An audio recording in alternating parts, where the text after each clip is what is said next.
Semana movimentada em Brasília com novos depoimentos na CPI da pandemia. Desde terça-feira, senadores ouviram o diretor da Anvisa, Antônio Barra Torres, o ex-secretário de comunicação do governo, Fábio Van Garten, o diretor-geral da Pfizer do Brasil, Carlos Murilo. Foram colhidas muitas informações importantes, mas em alguns momentos a comissão virou palanque eleitoral. Israel faz ofensiva militar em Gaza, na maior onda de ataques dos últimos 7 anos. Os bombardeios durante a madrugada desta sexta-feira elevaram o número de mortos para 120. A nova ofensiva foi uma intervenção sem precedentes desde 2014. Os disparos da artilharia e dos tanques concentrados nas últimas horas na fronteira se juntaram aos bombardeios intensos na ação realizada desde segunda-feira. Confederação Nacional das Indústrias aponta crescimento da economia no país, que começa a se recuperar, mesmo durante a pandemia, em um ano de crescimento com 12,7%. Nova forma de pagamento por aplicativo facilita a vida de muita gente. Nós vamos trazer dicas importantes de um especialista em segurança para você não entrar numa fria na hora de pagar pelo WhatsApp. E no nosso jornal você vai acompanhar também um passeio por belíssimas trilhas da região metropolitana de Belo Horizonte a bordo de um 4x4. O Brasil Notícias começa agora.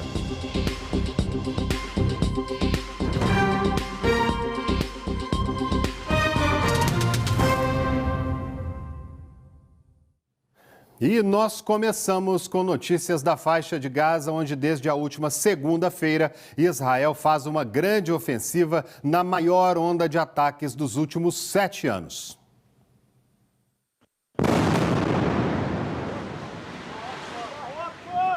As ofensivas durante a madrugada desta sexta-feira elevaram o número de mortos para 120, de acordo com informações divulgadas pela TV árabe Al Jazeera. Os ataques foram uma intervenção sem precedentes desde a guerra de 2014, segundo o professor e sociólogo e analista internacional Lejane Mihan. Esse movimento começou no mês de abril, quando a Corte Suprema de Israel autorizou que qualquer judeu, família de judeus, podem despejar famílias palestinas que vivem na região de Jerusalém Oriental, conhecida como Jerusalém Antiga, onde é uma região maciçamente árabe-palestina. Esses judeus, então, têm desalojado famílias palestinas que moram ali naquele bairro, especialmente de Sheikh Jarrah, né? E o conflito é muito grande, né? Você chegam na sua casa, pessoas que você jamais viu, dizem que você tem 72 horas para desocupar e tiram. Se você não sai por bem, você sai, eles chamam a polícia, o exército, e você perde. Mulheres e crianças são a grande maioria das vítimas. Já se matou nos últimos dias, né, 120 palestinos, dos quais 40%, em torno de 50%, são crianças e mulheres, né? Membros do Hamas haviam alertado em um comunicado que se as tropas israelenses invadissem qualquer parte de Gaza, a ação incentivaria o aumento do número de mortos e de prisioneiros entre os inimigos.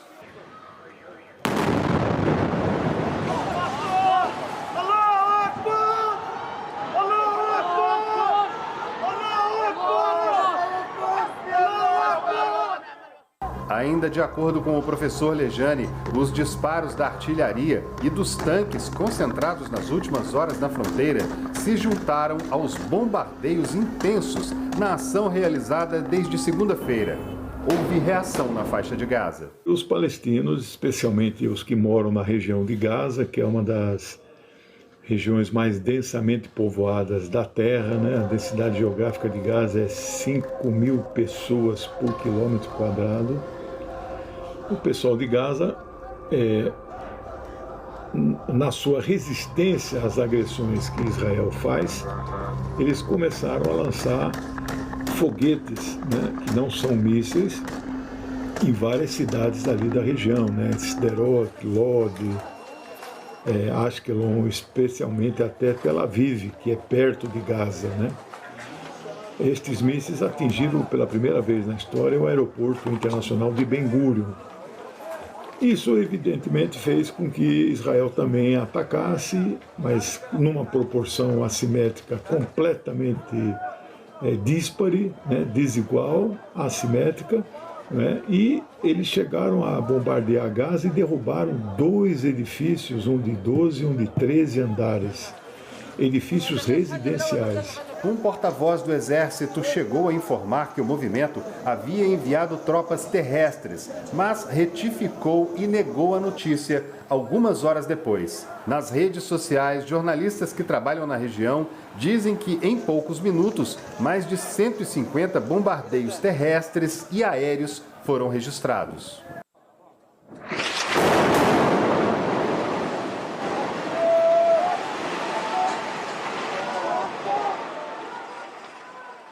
Em um comunicado, o primeiro-ministro israelense Benjamin Netanyahu informou que representantes do governo se reuniram no quartel-general das Forças Armadas em Tel Aviv para examinar os planos da chamada Operação Guardião das Muralhas. Este conflito chegou num impasse, fala-se na possibilidade de que Israel possa fazer a invasão por terra da região de Gaza, onde moram 2 milhões de palestinos.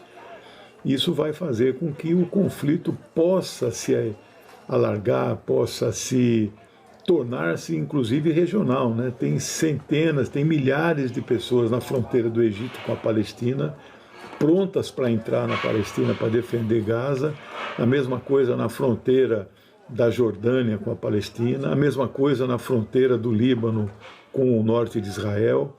Então ali vai tomar proporções inimagináveis, né? Imagens divulgadas pela TV Al Jazeera mostram o terror vivido na região, com bombas sendo usadas nas ruas e um clima total de guerra. Ainda no comunicado, o primeiro-ministro Netanyahu disse que o Hamas vai pagar um preço alto pelos seus ataques a Israel e que ainda não foi dada a última palavra na operação, que só termina quando for necessário. O chefe do Exército ordenou o envio de 3 brigadas à fronteira, enquanto o Estado-Maior da Divisão Sul mobilizou mais de 9 mil reservistas. Quem ganha com isso, na verdade, é o próprio Benjamin Netanyahu, derrotado nas eleições, que agora volta a, eventualmente, até tentar se cacifar, se fortalecer para continuar no poder em Israel. Situação difícil vivida por eles, né, gente?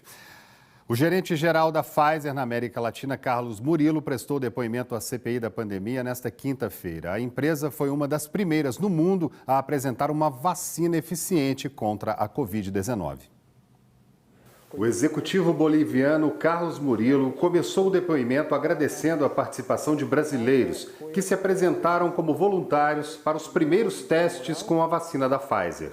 Essa participação significativa de pacientes brasileiros permitiu que hoje podamos nós falar de um estudo clínico que trouxe para o mundo a primeira vacina sintética de mRNA, a primeira vacina efetiva e segura contra o Covid-19, mostrando uma eficácia de 95%. Garantiu entregar ainda neste ano vacinas suficientes para imunizar quase metade da população brasileira. Permita-me lhes transmitir que com uma satisfação e um orgulho muito sentido, que eu sei que hoje nós vamos a conseguir vacinar com esta vacina quase a metade da população do Brasil.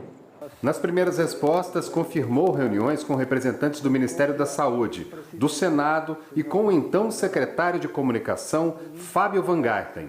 As conversações com o senhor Fábio Van Garten e nosso entendimento foram de uma possível coordenação dele. Carlos Murilo citou ainda 5 ofertas de vendas de vacinas feitas pela empresa ao Brasil e sobre o ponto em que as negociações se encontram. Finalmente, o dia 8 de março, nossa oferta dos 100 milhões foi por 14 milhões o segundo trimestre de 2021 e os 86 milhões restantes o terceiro trimestre de 2021. Este é o contrato assinado e o contrato que estamos trabalhando com o governo do Brasil neste momento. Ainda em 2020, segundo ele, não houve resposta. O governo do Brasil não rejeitou, mas tampouco aceitou a oferta. Informou para quem as cartas informais com as propostas foram enviadas. A carta foi dirigida ao senhor presidente Jair Bolsonaro, com cópia ao vice-presidente senhor Hamilton Mourão, ministro da Casa Civil, Chief of Staff, senhor Walter Braga Neto, ministro de Saúde, senhor Eduardo Pazuello, ministro de Economia, senhor Paulo Guedes, embaixador do Brasil nos Estados Unidos, senhor Nestor Foster. O presidente da Pfizer disse também que um dos entraves para o fechamento do contrato de compra das vacinas da empresa foi a falta de um acerto jurídico e a aprovação dos imunizantes por parte da Agência Nacional de Vigilância Sanitária. Segundo o senador Marcos Rogério, antes de definir a compra, as exigências das autoridades de saúde brasileiras deveriam ser cumpridas. Nas primeiras tratativas, o debate era sobre a vacina e sobre aspectos técnicos da vacina. Só no segundo momento é que partiu para o campo jurídico, legal. E nesse campo, a CGU, a AGU e a assessoria jurídica do Ministério da Saúde emitiram pareceres recomendando a não assinatura desse contrato em razão de cláusulas que no Brasil são consideradas cláusulas leoninas. E aí eu trago aqui apenas essas cláusulas e concluo, não faço mais perguntas. Primeiro, o que é uma cláusula leonina, para quem nos acompanha? Uma cláusula leonina é um dispositivo contratual estabelecido unilateralmente por uma das partes do contrato que prejudica os direitos da outra parte, normalmente valendo-se de uma situação de assimetria na negociação. Quando iniciamos a submissão à Anvisa, a data foi o 25 de novembro de 2020. Isso no processo de submissão contínua. A submissão de pedido do registro formal foi feita o 5 de fevereiro de 2021 e o registro foi aprovado o 23 de fevereiro. Carlos Murilo disse também que as negociações da Pfizer são diferentes em cada país e que dependem das regras adotadas em cada região. Não posso comentar objetivamente se tivemos mais dificuldade ou menos, porque cada país foi diferente. E nós respeitamos e nos atendemos às posições dos governos com quem nós estávamos negociando. O governo do Brasil considerou que a segurança jurídica, a autorização legislativa específica era necessária e nós trabalhamos em conjunto com o governo para chegar a ter isso. E a Anvisa recomendou nesta semana a suspensão do uso da vacina AstraZeneca em gestantes. Milton Guimarães, boa noite para você. Como é que fica agora a situação das gestantes? Olá, André, boa noite a você, boa noite a todos que nos acompanham. Essa recomendação, ela aconteceu depois da notificação de morte de uma gestante de 35 anos que faleceu na última segunda-feira, dia 10, após tomar uma dose do imunizante. A gente está falando da Thaís Possati de Souza. Ela atuava como promotora de justiça no Rio de Janeiro. Ela morava lá no Rio de Janeiro e tomou a primeira dose da vacina. De acordo com a Anvisa, o evento adverso grave de acidente vascular cerebral, ou seja, um AVC, que foi considerado como hemorrágico, foi avaliado como possivelmente relacionado ao uso da vacina administrada na gestante. Essa recomendação, ela valerá até o fim das investigações deste caso específico. Segundo o Ministério da Saúde, a vacinação em grávidas ela só vai acontecer em mulheres com comorbidades. E neste caso, a vacinação acontece apenas com duas vacinas, que são a Coronavac e a Pfizer. Entendi. E o que a Pfizer disse? O que a AstraZeneca disse? Sim, a AstraZeneca. Qual foi a explicação dela? Sim, olha, em nota, a AstraZeneca disse que mulheres grávidas ou que estão amamentando, né, ou seja, as que acabaram de ter um bebê, elas estão fora dos estudos clínicos. Lembrando que na bula da vacina não existia a contraindicação da vacinação para gestantes. Certo? Ô Milton, mas é importante lembrar, só para reforçar, que foi suspensa apenas a vacina AstraZeneca. Isso, só ela. As mulheres que estão grávidas, as gestantes, podem continuar tomando as outras vacinas, né? Sim, elas podem continuar com a Coronavac e a Pfizer, né? A gente tem apenas 3 vacinas circulando no Brasil, ou seja, elas continuam sendo vacinadas, mas apenas com a Coronavac e a Pfizer. Tá certo. Daqui a pouquinho a gente volta a conversar sobre outros assuntos aqui, porque antes a gente vai falar de outra coisa. Olha só, a gente vai continuar falando de CPI também, da pandemia, a gente vai falar de vários assuntos aqui, mas antes, dá uma olhadinha num trecho de uma reportagem que a gente vai trazer ainda hoje aqui para você. Uma aventura nas trilhas de Minas Gerais. Roda um trechinho para a gente. Depois de 2 horas de trilha, chegamos a um lugar conhecido como Cratera da Lua.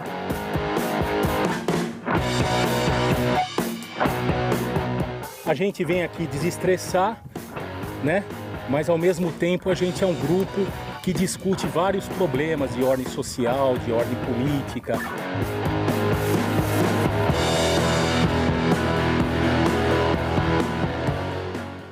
Daqui a pouquinho tem a reportagem completa, viu? E olha, Fábio Van Garten, ex-secretário de Comunicação do governo, prestou depoimento à CPI da pandemia na quarta-feira, em meio a muitos desentendimentos e até pedidos de prisão da testemunha. O ex-secretário começou falando sobre campanhas realizadas pela SECOM para alertar a população sobre o coronavírus. Nós tivemos 19,5 mil inserções em TV, com cobertura nacional em 54 emissoras. Nós tivemos rádio, 272 mil inserções em 2.123 emissoras. Nós tivemos mídia exterior digital, são esses painéis eletrônicos interativos, 152 milhões de inserções. Falou sobre critérios usados para a distribuição de verbas publicitárias entre meios e veículos de comunicação. O maior critério de todos que norteou a minha gestão é o critério da tecnicidade e da economicidade. Tecnicidade e economicidade. Então, com a evolução da comunicação, senador, a gente tem que sempre procurar atingir o maior número de pessoas com a menor verba possível. Negou qualquer interferência direta do presidente da República em relação às campanhas do governo. Se tivesse ocorrido qualquer interferência, eu pegaria a minha mala e voltaria para a minha empresa e para a minha família em São Paulo, senador. Quanto à importação da vacina, Fábio Van Garten foi insistentemente questionado sobre os possíveis impactos de declarações do presidente da República na opinião da população e se exaltou. Para cada público-alvo, para cada pessoa que recebe a informação, senador, tem um impacto diferente. A gente tem, por exemplo, eu tenho uma pessoa em casa que não quer saber do presidente, não quer saber de política, não quer saber de nada. Para ela não impacta. Para alguém que está 24 horas do dia acompanhando o que se passa aqui em Brasília, impacta. Para cada público-alvo então, tem um impacto diferente. Quem o orientava a fazer esse tipo de raciocínio para a população? Acho que o senhor tem que perguntar para ele, senador. Não, eu estou perguntando... Eu não conversava. Eu estou perguntando para Vossa Excelência, que estará obrigado a responder. Faça isso. Eu não conversava, senador. Isso é um desrespeito. Você não pode falar isso, não. Sobre uma entrevista que deu à revista Veja, em que teria afirmado ter participado de negociações de compras de vacinas, Van Garten explicou. Eu não tratei de negociação, é isso que eu já disse para o senhor. Não negociei. O meu intuito foi de ajudar, criar atalhos e encurtar o caminho para que a população brasileira tivesse a melhor vacina. O ex-chefe da SECOM elogiou a atuação do general Pazuello enquanto estava à frente do Ministério da Saúde. O ex-ministro Pazuello foi corajoso de assumir uma pasta no pior momento da história do Brasil e talvez o pior momento da história do mundo. Em seguida, disse que houve um atraso nas respostas do Ministério da Saúde à compra de imunizantes para o Brasil. O mera não resposta da carta, a não retorno na velocidade adequada, em meio de uma pandemia, a gente precisa se reinventar e a gente tem que criar um ambiente em que possibilite salvar cada uma das vidas, senador. Já o ano passado, o presidente já tinha colocado recurso à disposição. Sobraram do orçamento, ainda o ano passado, era 20 bilhões de reais para a compra de vacina. Então não foi má vontade, desleixo com relação à Pfizer ou com qualquer empresa que seja. É bom que se diga isso. Tinha dinheiro à disposição. Se tivesse a vacina, poderiam ter comprado. Van Garten foi duramente criticado pelo relator da CPI, que solicitou a prisão do depoente. Esse é o primeiro caso de alguém que vem à comissão parlamentar de inquérito e, em desprestígio da verdade e do Congresso e da representação política, mente. O presidente pode até decidir diferentemente, mas eu vou, diante do flagrante evidente, pedir a prisão de Vossa Senhoria. Mas o pedido foi negado pelo presidente da comissão. Não façam deste CPI um tribunal que vai prender as pessoas antes de ser julgada. Os ânimos se exaltaram. Olha a desmoralização. Estão perdendo a visão do todo. Não. Isso como é lugar. E a sessão foi suspensa. Teve um flagrante quebra de decoro aqui, presidente. Por favor, toma providência. A reunião está suspensa e volta depois que a sessão terminar. Quem quiser vir, vem. Quem não quiser, não vem. Banco Central autoriza transações bancárias pelo WhatsApp. Fique com a gente porque já nós vamos trazer uma reportagem para você entender como é que funciona essa nova modalidade de transação financeira. Mas antes, nós vamos falar um pouco mais sobre o que aconteceu na CPI durante a semana, porque o diretor-geral da Anvisa prestou depoimento na terça-feira. Vamos ver. Barra Torres começou respondendo a uma pergunta do relator Renan Calheiros sobre os possíveis impactos de declarações do presidente Bolsonaro sobre as dificuldades que o Brasil enfrenta na aquisição de insumos para a produção de vacinas no Brasil. Eu não tenho informação do nexo causal. O senhor não tem informação do nexo causal, mas houve problemas. Ah, sim, tem sido noticiado, acompanhado. Descartou qualquer problema envolvendo a chamada vacina chinesa. Existe algum outro aspecto técnico que, no âmbito da saúde, desabone a China os seus produtos? Não existe. O diretor da Anvisa explicou as dificuldades envolvendo a vacina produzida na Índia, entre elas a falta de testagens adequadas. A ausência da validação da inativação viral. A plataforma dessa vacina, ela trabalha com o próprio coronavírus sendo inativado. Essa inativação, ela não pode também ser simplesmente atestada, ela tem que ser validada. O que é validação? Validação é realizar um processo exaustivo às vezes e obter sempre o mesmo resultado. Então, é analisar 1, 2, 3, 4, 10, 20 vezes e chegar sempre ao mesmo resultado. Isso torna aquele procedimento um procedimento válido. E por que tem que ser inativado o vírus? Porque essa vacina precisa utilizar o vírus da Covid inativado, ou seja, sem a possibilidade de causar doença, mas com a possibilidade de causar defesa. Então, essa validação da inativação viral não foi demonstrada. Barra Torres explicou também o que falta para a aprovação da vacina russa, Sputnik V. No momento de hoje, exato, estamos num ponto em que essa análise encontra-se parada para que a União Química forneça as informações. Então, quanto ao uso, pergunta objetiva de Vossa Excelência, esse é o status atual. O diretor-geral da Anvisa relatou ainda que participou de uma reunião em que houve uma tentativa de adicionar informações à bula do medicamento cloroquina e disse que foi contra. Esse documento ele foi comentado pela doutora Anísia Yamaguchi, o que provocou uma reação, eu confesso até um pouco deseducada ou deselegante minha. A minha reação foi muito imediata, de dizer que aquilo não poderia ser porque talvez não seja do conhecimento de Vossas Excelências. Só quem pode modificar uma bula de um medicamento registrado é a agência reguladora daquele país, mas desde que solicitado pelo detentor do registro. Então, vamos trocar isso em miúdos. O laboratório X fabrica o remédio. Então, o laboratório X descobre, através de estudos clínicos, que aquele remédio tem uma outra utilização. Isso representa benefício para a sociedade, obviamente, ganho de dinheiro para aquele laboratório. Então, ele anexa um pesado dossiê de estudo clínico comprobatório de que aquela nova indicação é comprovada, dá entrada na agência reguladora do país e solicita alteração de bula por inclusão, por supressão, por ajuste. Então, quando houve uma proposta de uma pessoa física, de fazer isso. Isso me causou uma reação um pouco mais brusca. Eu disse, olha, isso não tem cabimento, isso não pode.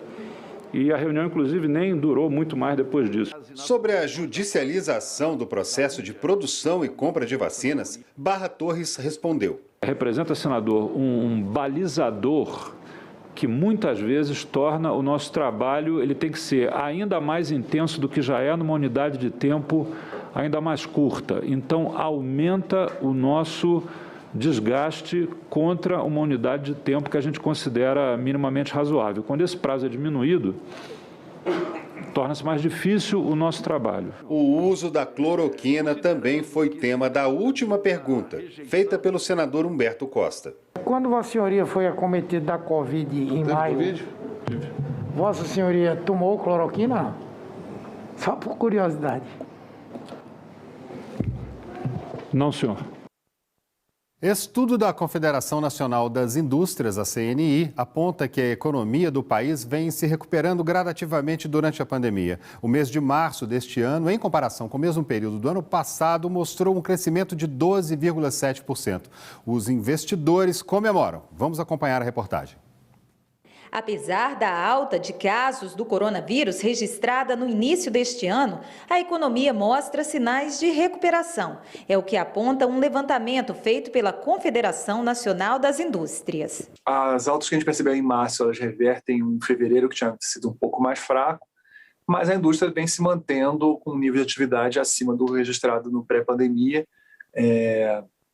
muito próximo ao que virou o ano, né, que era um ritmo forte de atividade, influenciado muito pela própria recuperação que se teve após o pior momento da pandemia.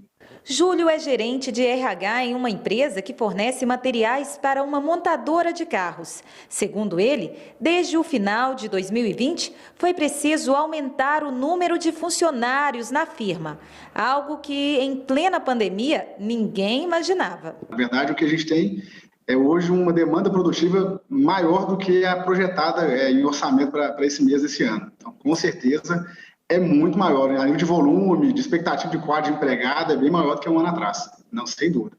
Para você ter uma ideia mesmo, hoje o nosso quadro é de 465 empregados, ou seja, é 100 a mais do que nós tínhamos em março do ano passado.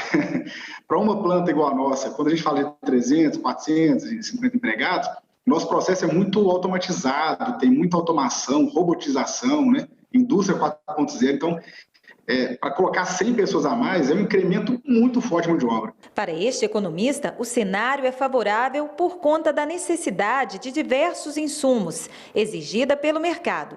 Além disso, o setor privado tem investido recursos em seus negócios que, aos poucos, reagem positivamente diante da pandemia. O Brasil volta a um processo de crescimento devido à falta de estoque. Antes da pandemia, as empresas estavam com estoque abastecido e estavam no processo de produção normal. Com a pandemia e esse lockdown, esse processo de parar a produção, o mercado continuou consumindo, mesmo numa escala um pouco menor, e os estoques foram abaixando.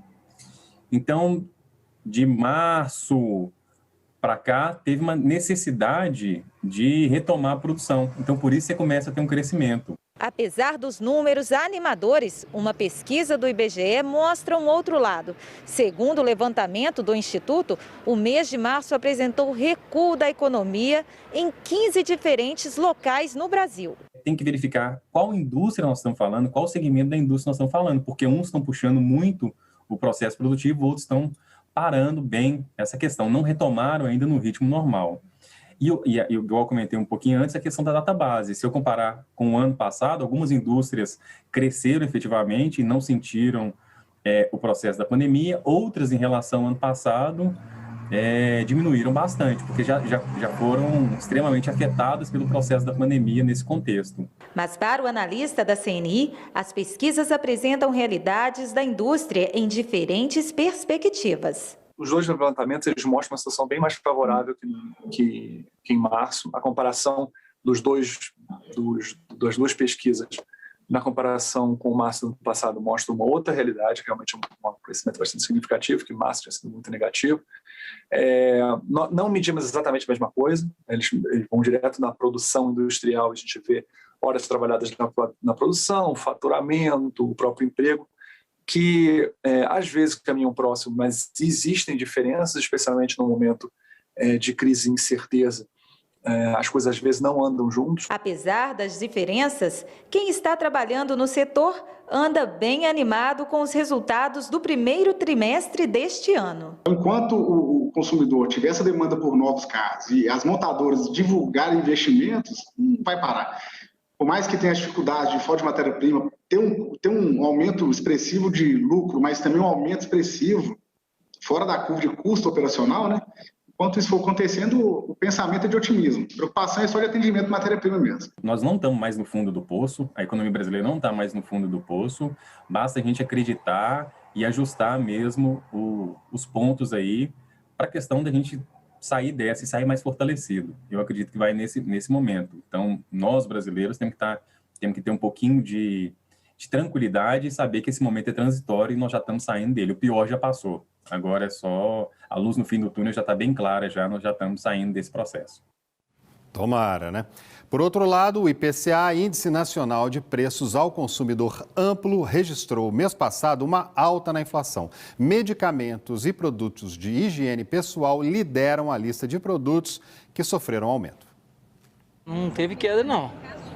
Mais barato não, o preço continua o mesmo. Só de varia de posto para posto, centavos. Tá nada, mesma coisa, tá mais caro. Inclusive o diesel tá, eu acho que é 4,50.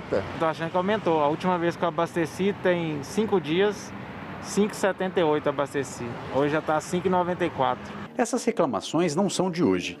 Mesmo que o IPCA indique queda nos preços dos combustíveis, os valores continuam pesando no bolso dos brasileiros. Taxista há 18 anos, Flávia desabafa. O impacto ele é simplesmente devastador, né? Porque quanto mais o combustível aumenta, menor é os lucros, né? Que, diga-se de passagem, já não é muito bons. E com o preço do combustível nessas alturas, tá inviável trabalhar dessa forma. Com o objetivo de medir o patamar da inflação, o Índice Nacional de Preços ao Consumidor Amplo mostra como os valores afetam diretamente a vida do consumidor. Mas se o preço dos combustíveis sofreram queda, por que eles continuam tão caros? O consumidor não tem percebido por 2 motivos. Porque a redução no preço foi muito pequena. A gasolina, por exemplo, teve uma redução de 0,4%. Isso no valor da gasolina, ao preço de R$ 5,56, representa algo próximo de 2 centavos de redução de preço. E isso o consumidor praticamente não percebe. Além disso, os empresários, por exemplo, os donos de postos de combustível, eles podem ter tido uma pequena redução no preço da gasolina que eles compraram, mas não necessariamente eles tenham passado essa redução do preço para o consumidor final. No mês passado, foram os medicamentos que sofreram um acréscimo. O IPCA apontou uma alta de 0,30% se comparado ao mês de março. Para especialistas do IBGE, essa alta é natural, porque o governo permite reajustes anualmente. No dia 1º de abril foi autorizado um reajuste de até 10,08% no preço dos medicamentos, dependendo da classe terapêutica e do perfil de concorrência desse medicamento no mercado. Tá? E com isso, né, após a autorização desse reajuste, isso acabou chegando no consumidor final. Né? Normalmente, já é esperado que isso ocorra em abril.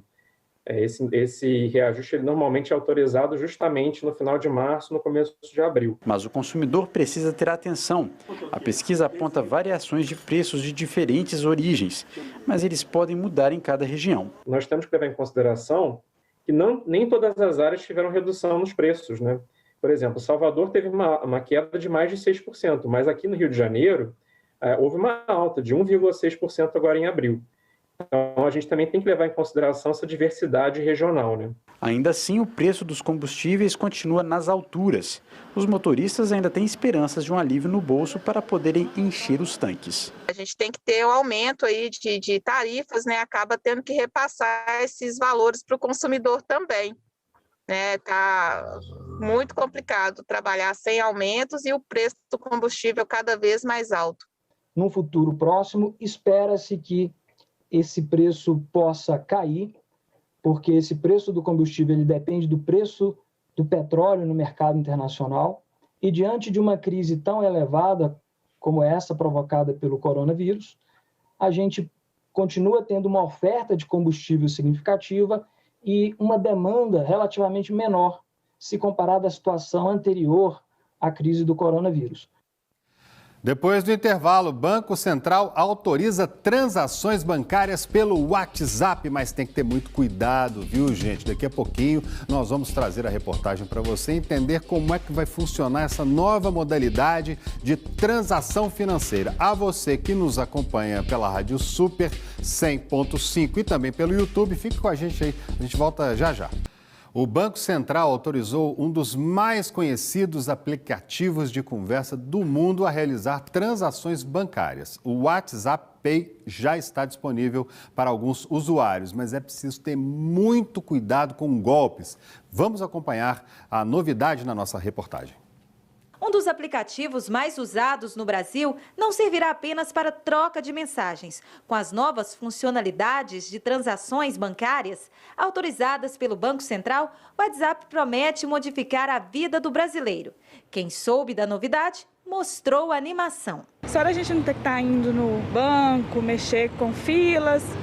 Hoje a tecnologia está uma maravilha, né? Então, eu acho essencial. Ainda mais no mundo que a gente está vivendo agora, né?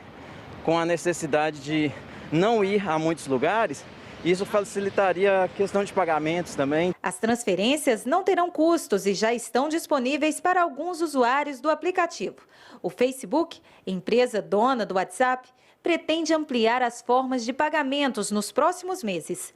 Segundo este economista, a novidade pode aquecer o mercado brasileiro. O importante é que ele vai dar realmente aquela flexibilidade de pagamentos da gente realmente precisar cada vez menos do dinheiro papel moeda, né? Principalmente, vamos dizer assim, em questões ligadas a quando a gente tem preocupações sanitárias, né? O máximo possível que a gente tiver processos digitais dentro da economia, melhor, né? Então, naturalmente, o que a gente vai ver é cada vez uma tendência maior da circulação dos recursos serem por meios digitais, diminuindo a necessidade do papel moeda em circulação dentro da economia. Isso, então, aumenta a produtividade, né, dos pagamentos, porque lidar com muito papel moeda, você tem questão de armazenamento do papel moeda, você tem questão com relação à segurança, né? Tem vários custos associados a você mexer com papel moeda, onde nos processos digitais isso se torna uma produtividade maior. Inspirado no Pix, o WhatsApp Pay poderá ser usado apenas por maiores de 18 anos. As pessoas poderão fazer 20 transferências diárias. E há um limite de valor, R$1.000 por dia. Mas para usar a modalidade, é preciso ter uma conta em banco com um cartão débito ativo. Se a gente for lembrar um pouquinho, essa questão dos pagamentos digitais através de plataformas privadas, né? Elas, por exemplo, elas foram as predominantes lá na China, né? 2 grandes players de mercado lá, que têm muito acesso ao consumidor, porque tem banco digital e tem também a parte ligada a compras online, então fizeram essa modalidade de pagamento e essa modalidade então ficou concentrada em 2 grandes empresas e o Banco Central não gostaria que houvesse uma concentração privada nesse sistema de meios de pagamento digitais aqui no Brasil. Então foi por isso que ele primeiro deixou emplacar o Pix, para depois, então, autorizar o WhatsApp Pay, o WhatsApp Pagamentos. Com tantos golpes aplicados via WhatsApp, o brasileiro precisa ficar de olho quando for usar o aplicativo. A preocupação das pessoas é com a segurança das operações. O medo, ele sempre existe, mas eu acho que com o dia a dia, a gente pode ver como que vai funcionar a segurança dessa nova ferramenta. Eu tenho minhas dúvidas porque até no banco mesmo eu fico meio desconfiada, então o WhatsApp não vai dar muito certo não. O que está gerando essa insegurança é porque você vai estar utilizando uma forma de pagamento dentro de uma rede social. Você não está mais dentro do ambiente seguro do seu banco. Isso está gerando uma certa insegurança. Não tem jeito de saber se o WhatsApp vai trazer essa garantia mesmo de segurança, se vai ocorrer algum vazamento, algum problema. A questão do WhatsApp Pay, por exemplo, você precisa ter um cartão de débito ou um cartão pré-pago para cadastrar e poder utilizar. a ferramenta. Isso também gerou um pouquinho de desconfiança, né, um pouco de insegurança, porque esse tipo de transação ela é um pouco mais difícil de reverter em casos de golpes. Então, as pessoas têm um pouco de medo de utilizar. Mas eu acho que a questão de qualquer meio de pagamento digital passa pela questão da segurança do seu comportamento seguro, especialmente com o seu celular. Mas a novidade lançada pelo WhatsApp pode facilitar a vida de muita gente. O futuro, ao que tudo indica, está de mãos dadas com a tecnologia. Hoje nós estamos vivendo num momento em que comodidade e agilidade contam muito. Então, tudo aquilo que trouxer a conveniência, a agilidade, né, e a segurança, com certeza vai ser adotado. Então, esse meio de pagamento, não só o WhatsApp Pay, como qualquer outro que possa surgir, se puder casar essas facilidades, né, essas qualidades, digamos assim, eu acredito que tem grande chance de ser adotado. E vai ter censo do IBGE no ano que vem. O assunto deu muita polêmica entre representantes do governo e da sociedade civil. Vou conversar de novo aqui com o Milton Guimarães para saber por que foi tomada essa decisão agora. Inicialmente tinha falado que não ia ter censo, depois falou que ia ter censo. Agora parece que definiu ou está definindo ainda, Milton? Olá, André. Olha, ainda estão definindo. Agora são 10h16 da noite. A reunião ainda está acontecendo, mas a maioria dos ministros do STF já decidiram que vai acontecer censo sim, isso em 2022. Vale a gente ressaltar que a decisão partiu do magistrado Marco Aurélio. Ele recebeu um pedido do governador do Maranhão que queria que o censo acontecesse no ano de 2022. Lembrando que o censo ele é uma espécie de raio-x do país. Ele serve exatamente para que o governo levante dados, principalmente pelo IBGE, para que ele possa mostrar ali o que está acontecendo no país, qual o tamanho da população, quantas pessoas temos, qual a maior religião no país, enfim, são vários dados que eles utilizam para o futuro das políticas públicas. Esse pedido partiu do governador do Maranhão e agora em 2022 ele vai acontecer sim. Ele acontece de 10 em 10 anos. A última vez que aconteceu foi em 2010. Ele era para ter acontecido em 2020, mas por conta da pandemia da Covid-19, ele acabou sendo adiado para 2021. Só que nesse ano o governo disse que não tinha dinheiro suficiente porque um censo como esse, ele gasta aí cerca de R$1,7 bilhão dos cofres públicos. E por isso o STF determinou que o censo acontecesse em 2022, André. Milton, a gente está vendo as imagens das pessoas aí, quer dizer, o censo é que vai gerar um entendimento sobre as necessidades, né, Milton?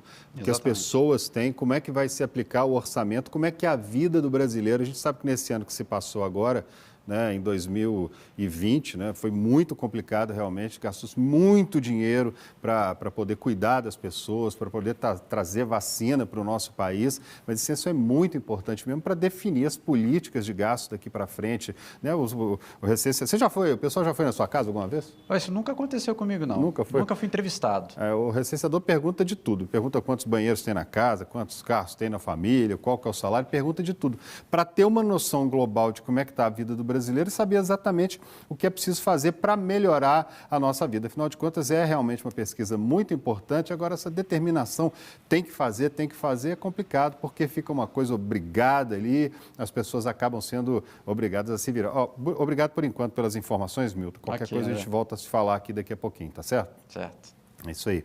E olha, nós preparamos para você uma reportagem produzida pela TV Senado sobre as causas e os efeitos da gripe espanhola no início do século XIX. Essa pandemia, gente, matou mais de 50 milhões de pessoas no mundo todo.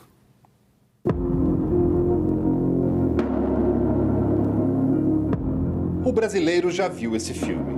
Ruas vazias, lojas e restaurantes fechados, cadáveres empilhados nas calçadas. Coronavírus? Não. Gripe espanhola. A pandemia que matou mais de 50 milhões de pessoas no mundo inteiro, há pouco mais de 100 anos. Em 1918, a Primeira Grande Guerra Mundial estava acabando, deixando um saldo de mais de 5 milhões de mortos. Mas algo ainda pior estava a caminho. A gripe espanhola, na verdade, não nasceu na Espanha. Os primeiros casos surgiram em alojamentos militares nos Estados Unidos e numa base inglesa na França. Mas, como a imprensa dos países em guerra estava sob censura, a notícia da pandemia começa a aparecer mesmo nos jornais da Espanha, que não participava da guerra. A gripe causada pelo vírus influenza H1N1 se alastra rapidamente pelo mundo. Em setembro de 1918, ela chega ao Brasil, a bordo do navio inglês Demerara. Mas é claro que existem as teorias da conspiração que dizem o contrário. Foram os alemães que engarrafaram o vírus e jogaram nas praias brasileiras, diziam. De uma hora para outra, milhares de pessoas infectadas começaram a morrer. Carlos Seidel, uma espécie de ministro da Saúde daquela época, não deu muita bola e disse que a espanhola era apenas uma gripe de caráter benigno. Ele não declara quarentena e ainda propõe censurar a imprensa brasileira, que, segundo ele, levava pânico à população. Mas são justamente os jornais que revelam o que está acontecendo aqui e no resto do mundo. Para vencer a pandemia, o remédio conhecido é o isolamento e a internação hospitalar. Como não há hospitais públicos no Brasil, o desespero foi geral. As pessoas procuraram delegacias e farmácias em busca de orientação. Vende-se de tudo: água tônica de quinino, elixir milagroso, sabonete. Quem não tem dinheiro faz uma mistura de cachaça, mel e limão que passa a ser conhecida, curiosamente, como caipirinha. Até automóvel é anunciado como forma de evitar a gripe, fugindo das aglomerações dos transportes públicos. Só que nada disso adianta.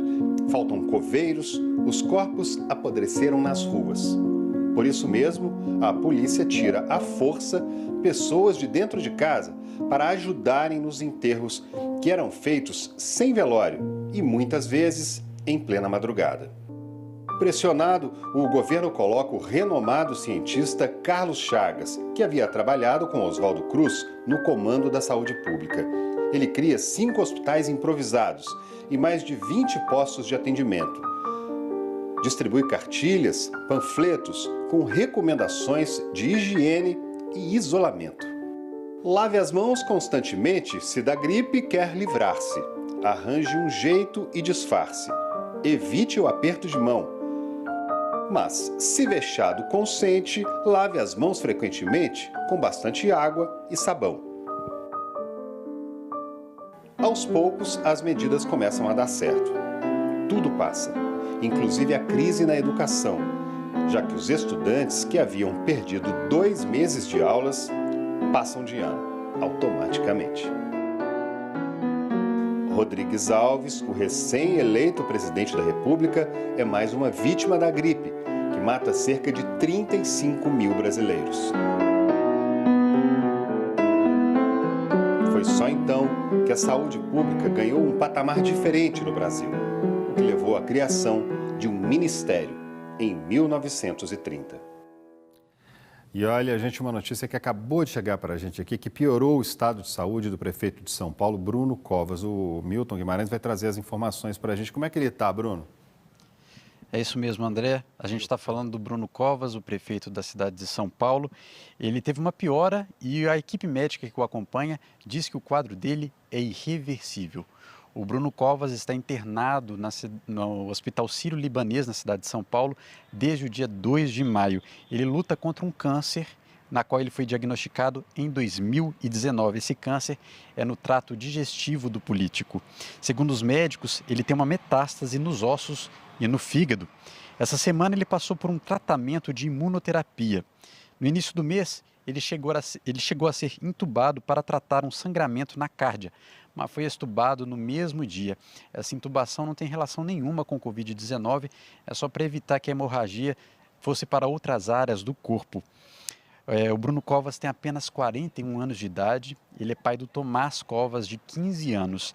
Ele segue no seu quarto, ao lado de sua família. A gente espera, então, que o prefeito Bruno Covas possa melhorar, né, André? Com certeza, a gente espera que ele melhore, sim, é muito difícil, a gente sabe disso, e vem acompanhando a luta do Bruno Covas, essa luta, essa batalha longa contra o câncer que ele vem enfrentando ao longo dos últimos meses, né? Chegou a sair da prefeitura, voltou, saiu, voltou, continuou trabalhando, tentando, lutando. A gente viu agora há pouco ali nas imagens uma foto em que ele aparece com o filho dele ali na tentativa, né?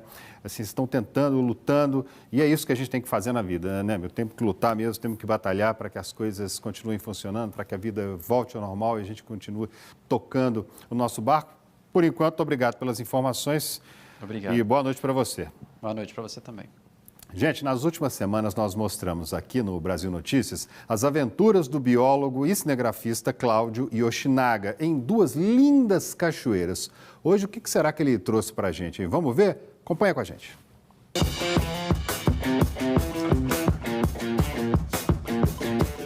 Nos passeios anteriores, visitamos cachoeiras e pudemos contemplar belas paisagens. Só que hoje o esquema é bruto.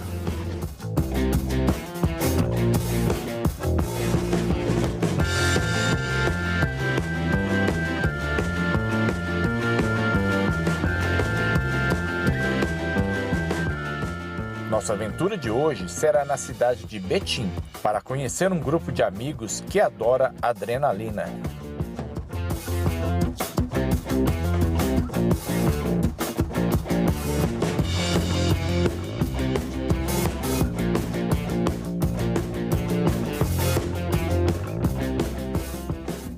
Esse tipo de trilha não é para qualquer veículo. Olha, um Jeep para ficar bem graduado mesmo, ele precisa de diversos equipamentos, sabe? Desde pneu, motor, bloqueios, um monte de aparelhos que nos possibilita subir esses morros que vocês viram aí, né? Tração 4x4 obrigatória. Obrigatória, tração 4x4 e bloqueada também, que é um item muito importante, né? O bloqueio. Para você subir esse tipo de terreno aqui é só bloqueado mesmo.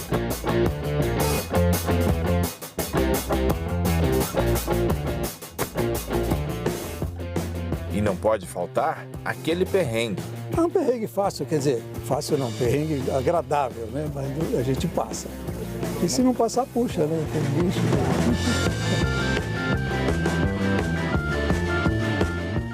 E haja perrengues.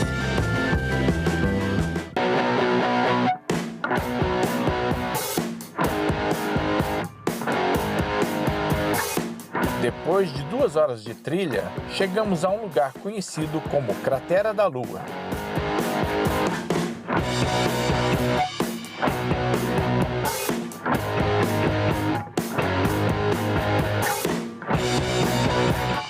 O paulista nos fala sobre a filosofia dos jipeiros. A gente vem aqui desestressar, né? Mas ao mesmo tempo a gente é um grupo que discute vários problemas de ordem social, de ordem política, de ordem ambiental. A gente é um grupo de pessoas também solidárias com os problemas de sociedade, problema de fome. A gente sempre está metido nesse contexto. Por exemplo, o desastre de Mariana, mobilizamos todo o pessoal numa campanha de agasalhos, de mantimentos, e fomos levar esses mantimentos com o Jeep.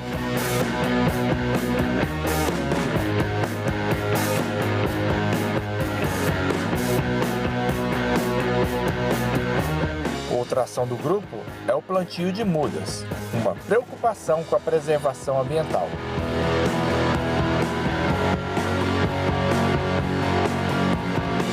Depois de acompanhar essa ação tão bacana, foi minha vez de assumir o volante. Eu bem que tentei pilotar, mas isso é coisa para profissional.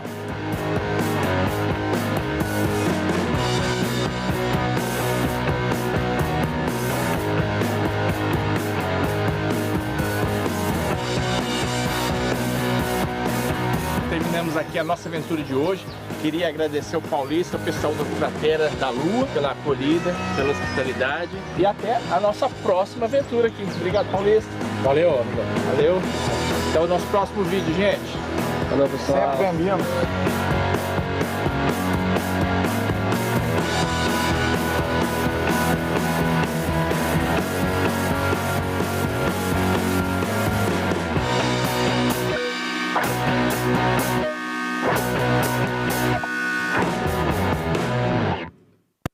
Isso aí, Yoshinaga. Olha, nós voltamos com vocês na próxima sexta-feira aqui na Rede Super a partir das 9h30 da noite. Fique agora com o programa Profetizando Vida com o pastor Márcio Valadão. Tchau, tchau.